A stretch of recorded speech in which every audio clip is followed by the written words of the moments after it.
예, 오늘 골로새 1장 본문 말씀이고요. 그동안에 우리들은 골로새에서 본문으로 들어가기 전에 골로새 교회가 처한 현실, 골로새 교인이 처한 현실, 이런 내용으로 몇 주 동안 골로새서를 들어가기 전에 먼저 주변적인 내용들을, 환경적인 내용들을 살펴보았습니다. 그리고 그런 가운데 이제 본문을 하나하나 살펴보았었고, 제가 그런 중에도 계속 거듭해서 반복해서 강조했던 것은 13절 14절 말씀이, 특별히 13절 말씀이었었죠. 그가 우리를 흑암의 권세에서 건져내서 그의 사랑의 아들의 나라로 옮기셨으니 라고 하는 과거 완료형의 이 말씀, 이 부분에 제가 포인트를 두고서 골로새 1장의 내용들을, 어떤 골로새서의 어떤 그런 주변적인 환경적인 내용들을 함께 생각을 해 보았었습니다.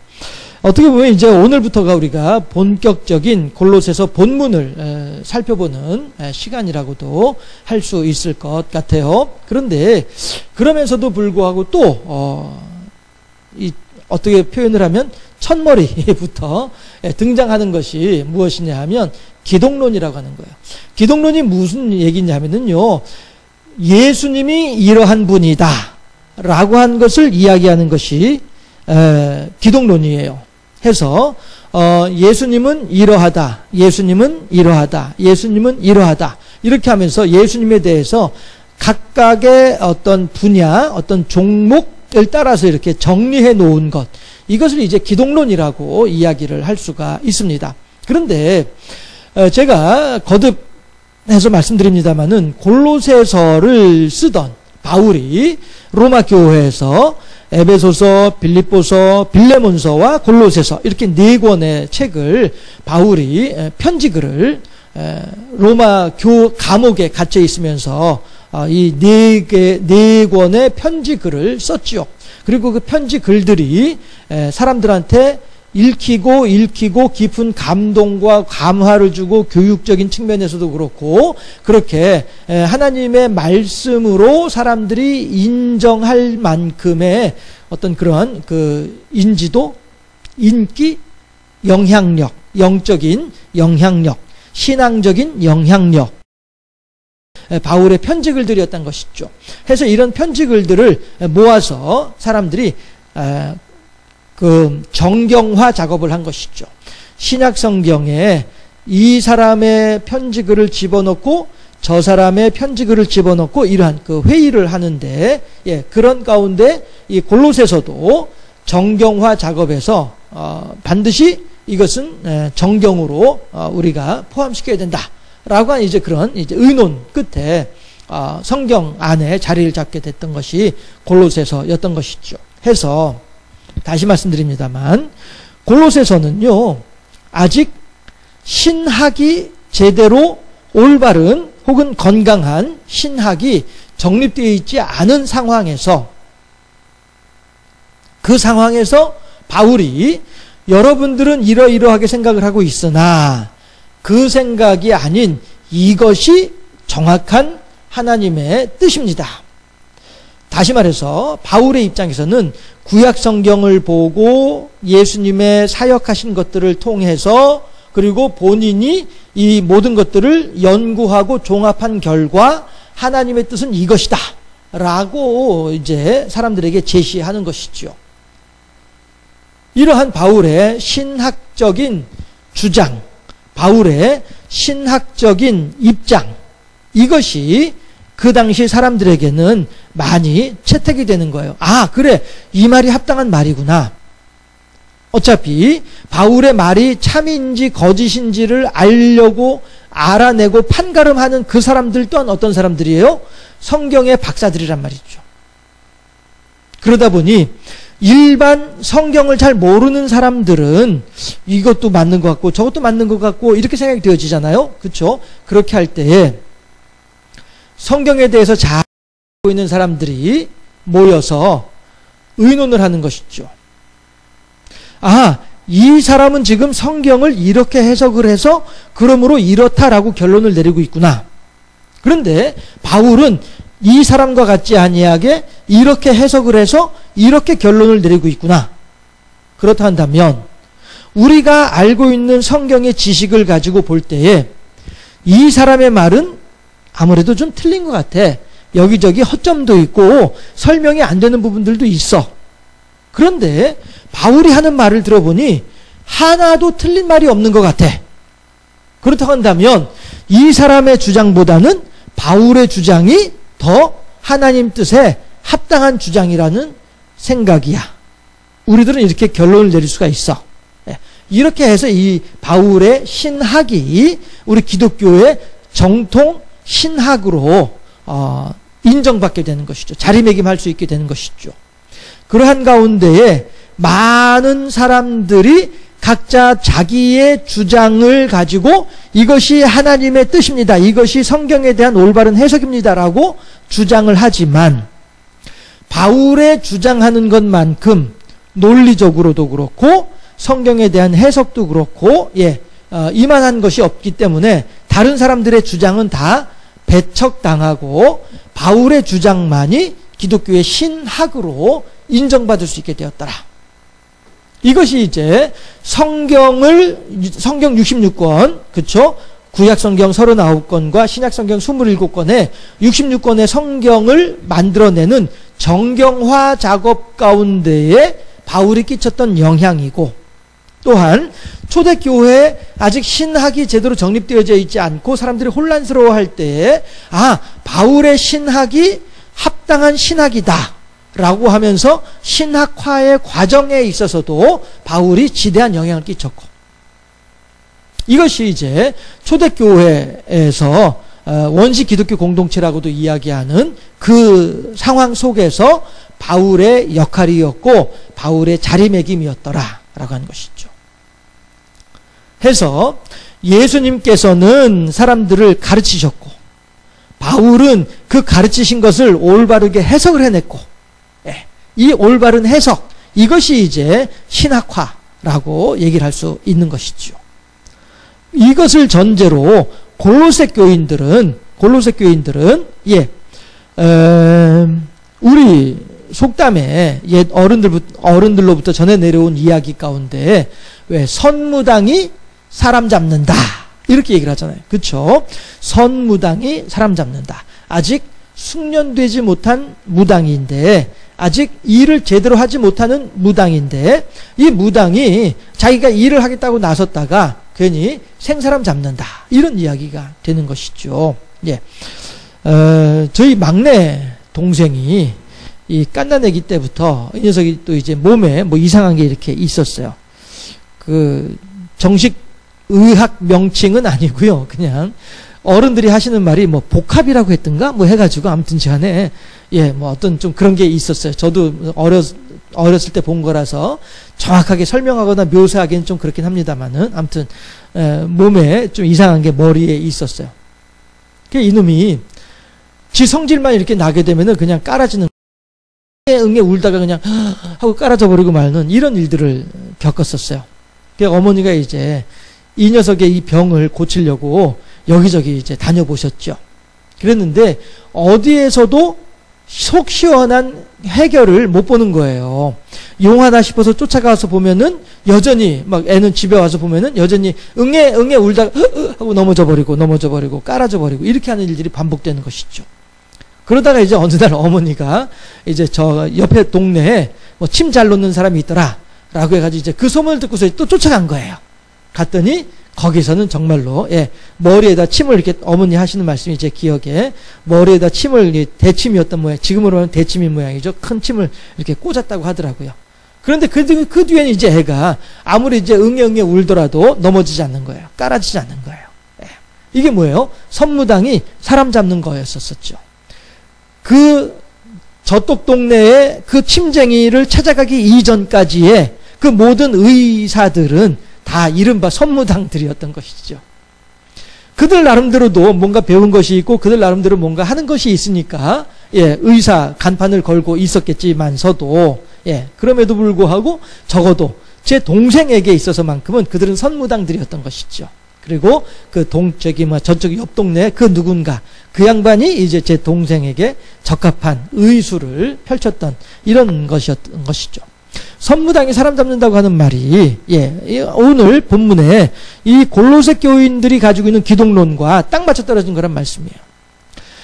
제대로 알지 못하고 어정쩡하게 어느 한쪽만, 일부분만, 요것만 알고 있다 보니 이것을 가지고 모든 것을 해석하고 이것을 가지고 모든 것을 이해하려고 하다 보니 이게 선무당인 셈이 돼버리고 마는 것이죠. 그러다 보니 그것을 가지고 골로새 교인들한테 여러분 하나님의 뜻은 이것입니다. 우리들의 신학은 이러해야 됩니다. 라고 막 얘기를 해주니까 그것은 어떤 것들이에요? 선무당이 제시하는 방안들이다 보니 골로새 교인들에게 정확한 처방전은 되지 못하는 것이죠. 그러니 바울은 그것을 보면서 아이고야 저 골로새 교인들 저대로 내버려두면 그 영혼들이 다 죽겠구나. 그것을 염려하면서 편지를 쓴 거예요. 그 편지가 오늘 골로새서이고요. 그 편지에서 바울이 얼마나 마음이 급한지 1장 15절부터 막 첫 인사하자마자 곧바로 들이밀고 이야기하는 것이 첫 번째가 뭐였냐면은 기독론이었었어요. 여러분들, 내가 에바브라를 통해서 당신들이 어떻게 신앙생활을 하는지에 대해서 내가 들었습니다. 그런데 당신들이 가지고 있는 신앙관, 당신들이 가지고 있는 신학의 모습들이 잘못된 모습인 거예요. 하나님의 뜻은 그것이 아닙니다. 당신들의 기독론은 내가 제시하는 기독론으로 바꾸세요. 그리고 당신들이 가지고 있는 기독론은 잘못된 기독론이니까 그 기독론은 폐해버리고 그 기독론은 버리고 그 다음에 내가 여러분들에게 보여드리는 제시하는 이 기독론을 여러분들이 채택하세요. 그래야 여러분들이 하나님의 뜻에 합당한 방향으로 신앙생활을 할 수 있고 그렇게 해야 여러분들이 영적으로도 건강할 수 있습니다. 물 좀 마실게요.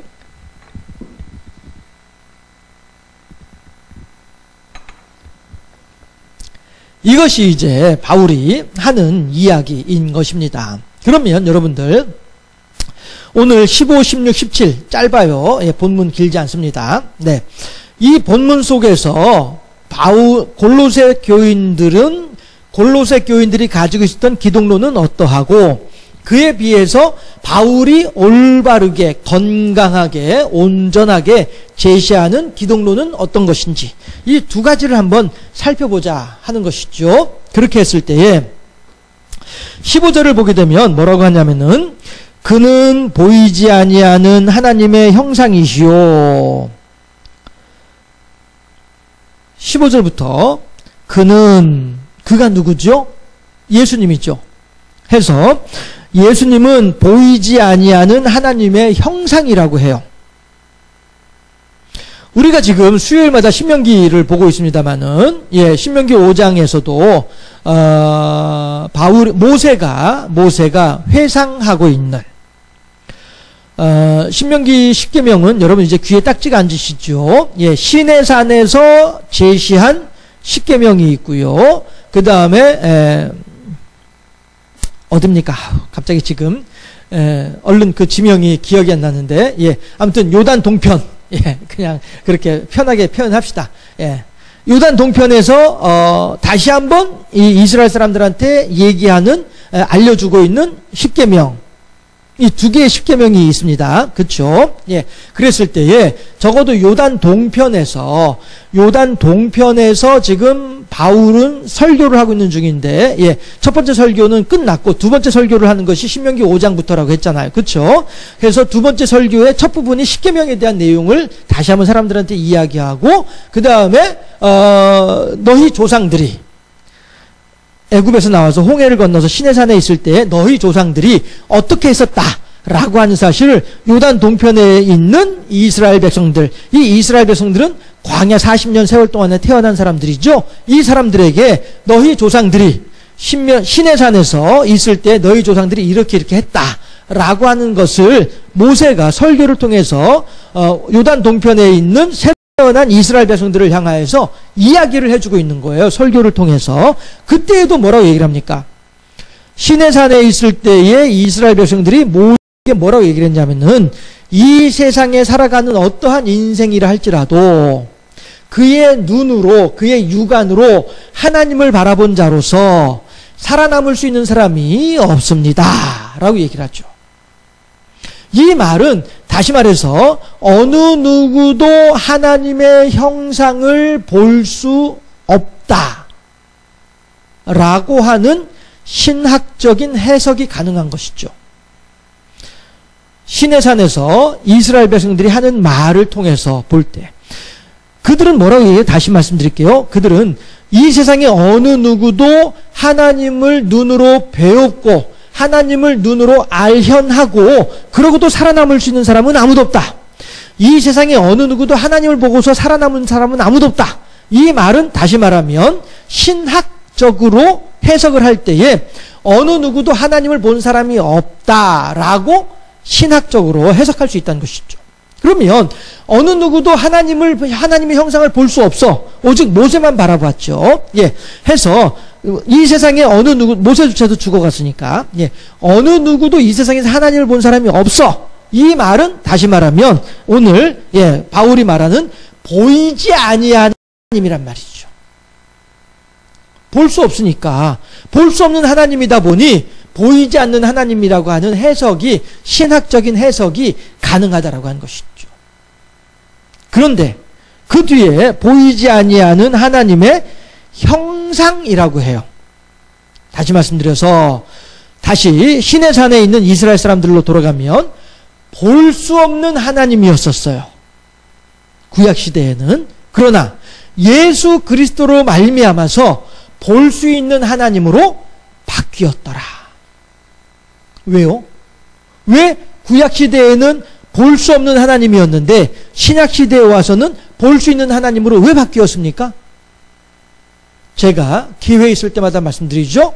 하나님의 이스라엘 백성들을 향한 혹은 하나님의 우리들을 향한 뭐라고요? 눈높이 교육, 맞춤형 교육이 된 것이죠. 왜요?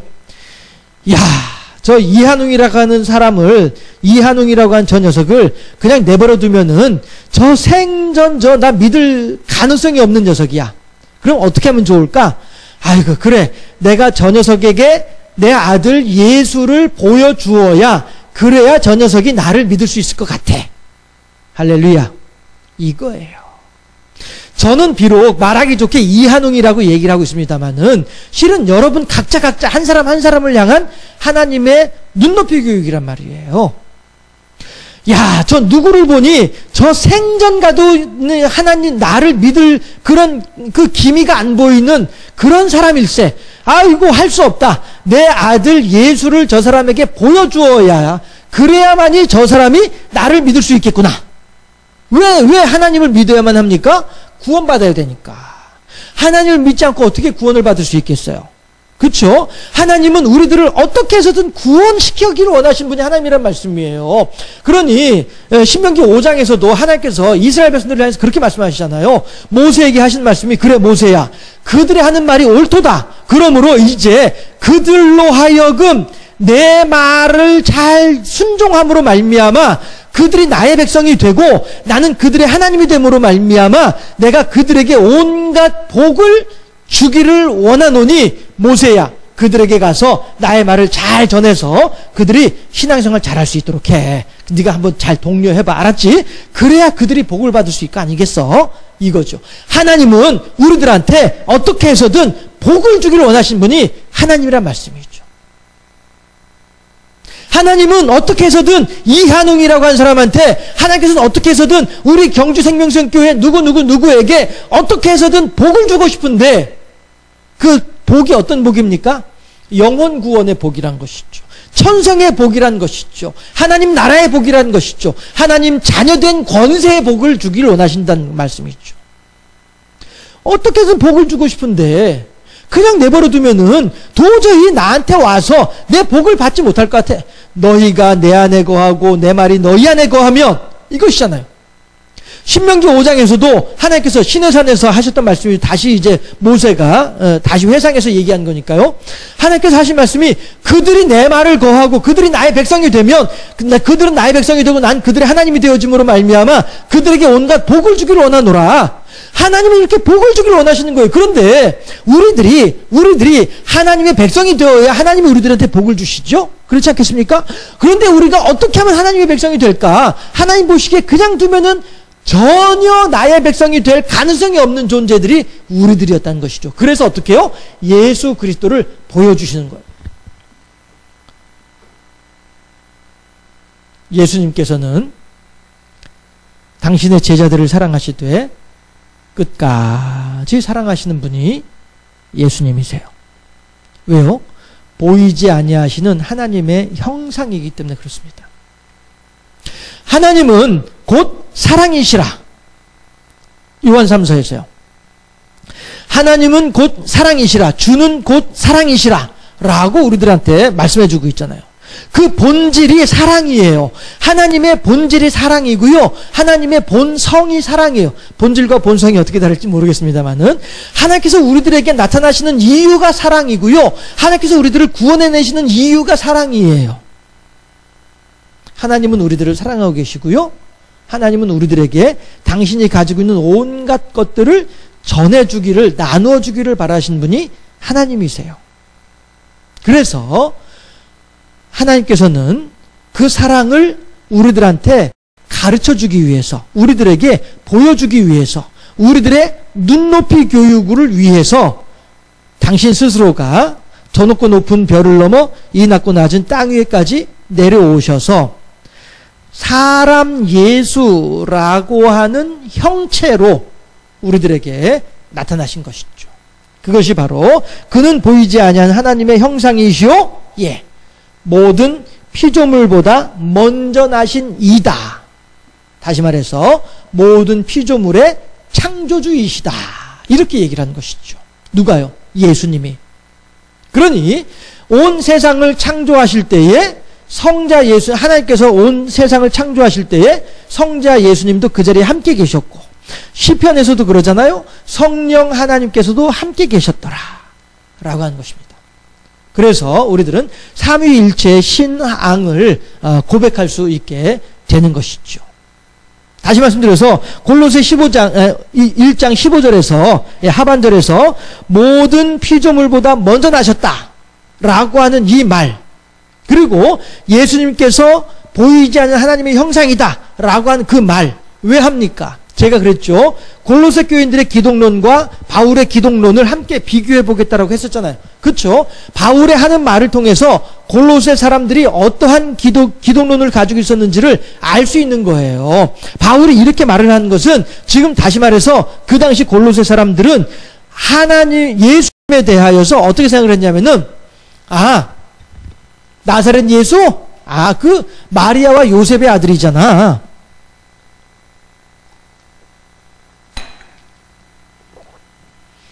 모든 이 세상의 피조물들이, 이 세상에 모든 존재하는 것들이 하나님의 피조물인 것처럼 나사렛 예수도 하나님의 피조물이잖아.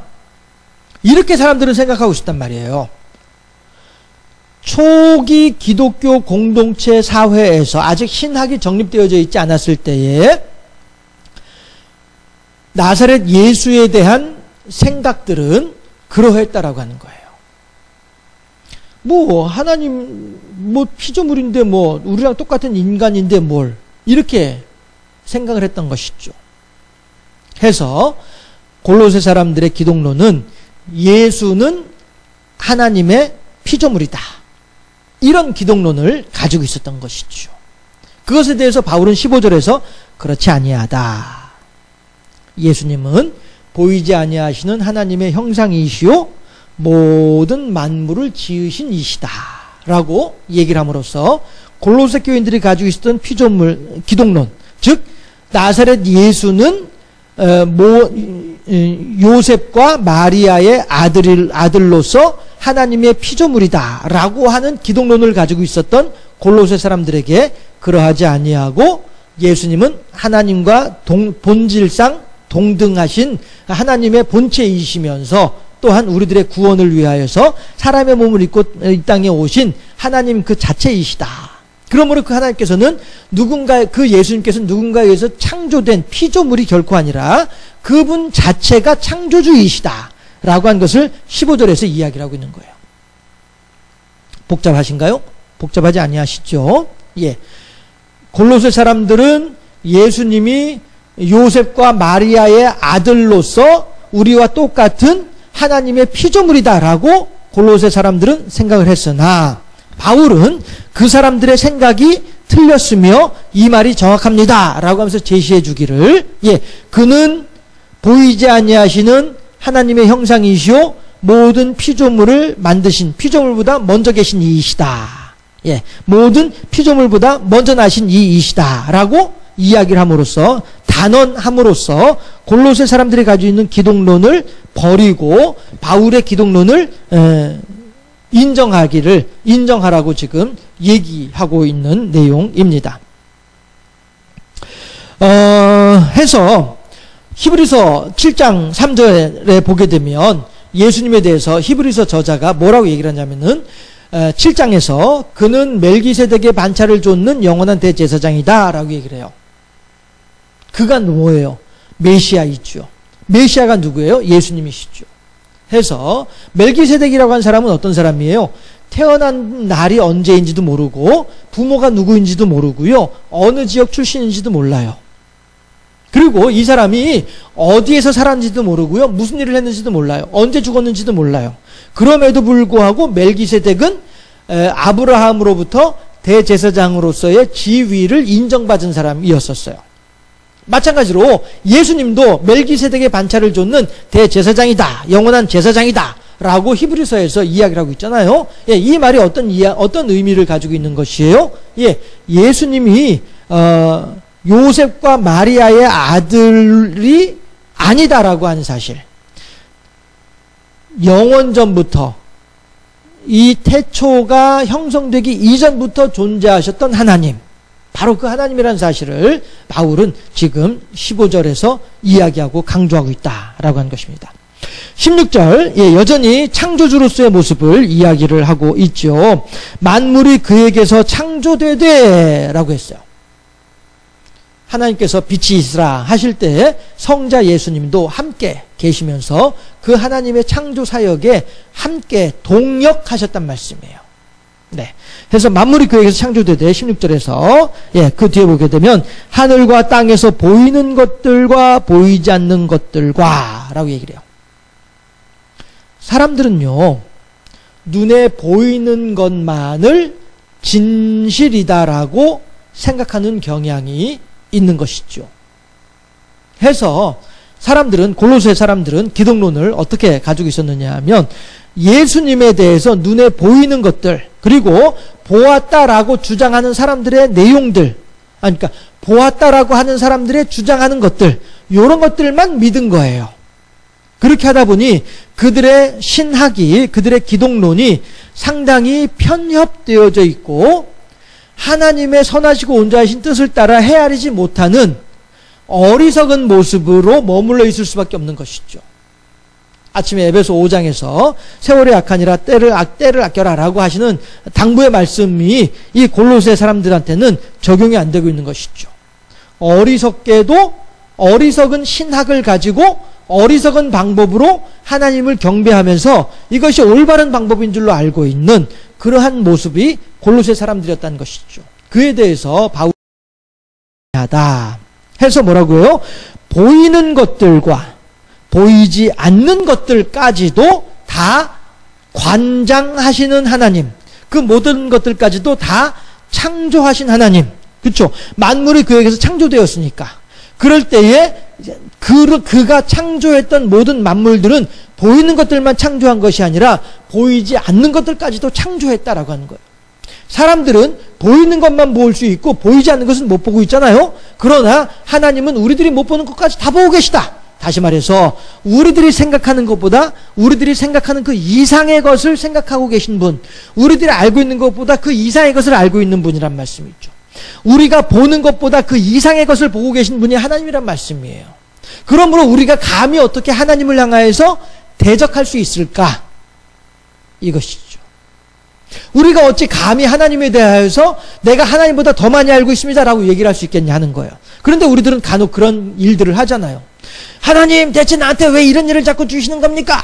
나 하나님 정말로 싫어. 나 정말로 하나님 미워. 막 이래버린단 말씀이죠. 하나님도 나의 이 방법에 대해서 어찌할 방법이 없잖아. 이러면서 하나님을 향해서 대적하려고 하는 사람들이 있단 말씀이죠. 얼마나 어리석은 사람들이에요. 자기들이 보는 것은 요만큼한 것만 밖에 못 보면서도 불구하고 이것이 전부인 양, 요 안에서 하나님을 해석하려고 하다 보니 하나님께서 하신 일을 모르는 거죠. 한 치 앞도 모르는 인생들이. 그렇잖아요? 그러나 하나님은 우리들의 한 치뿐 아니라 영원 전부터 영원 말까지를 알고 계신 분이 하나님이신데 어찌 우리들이 요만큼 알고 있는 것을 가지고 이것을 가지고 하나님에서 다 알고 있는 양 그렇게 하나님을 향해서 원망할 수 있겠냐 하는 거예요. 어떻게 이렇게 잘하냐고요? 제가 그랬었거든요. 저는 얼마나 하나님을 원망하고 다니는지 몰라요. 저는 얼마나 하나님을 미워하고 저는 얼마나 하나님을 향해서 아무튼 자네, 흙인 눈으로 바라보고, 손가락질을 하고, 제가 표현을 그렇게 하잖아요. 얼마나 어리석었는지. 그러나 그 하나님은 보이는 것뿐 아니라 보이지 않는 것까지 다 창조하신 하나님이에요. 우리로서는 도저히 재단할 수 없는 하나님이란 말씀이죠. 우리로서는 도저히 규정할 수 없는 하나님이란 말씀이죠. 우리는 다만 하나님께서 눈높이 교육으로 우리들에게 보여주시는 그만큼만 볼 수 있는 거예요.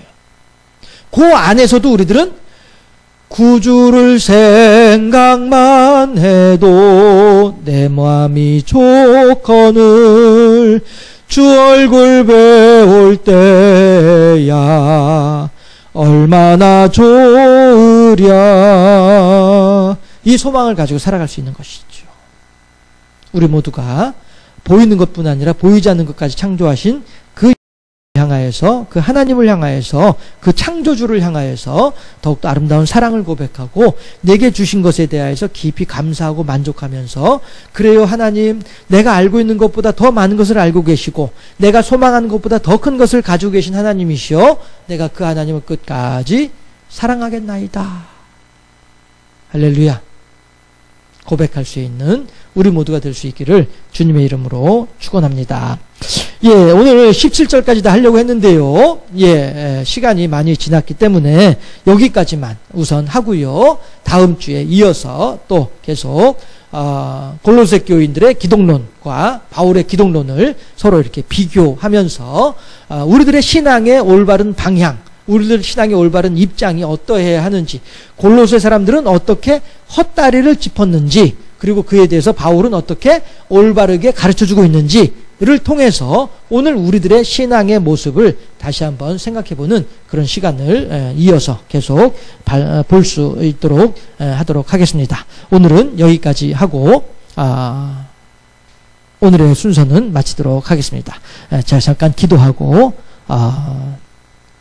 마치도록 하겠습니다. 기도하겠습니다.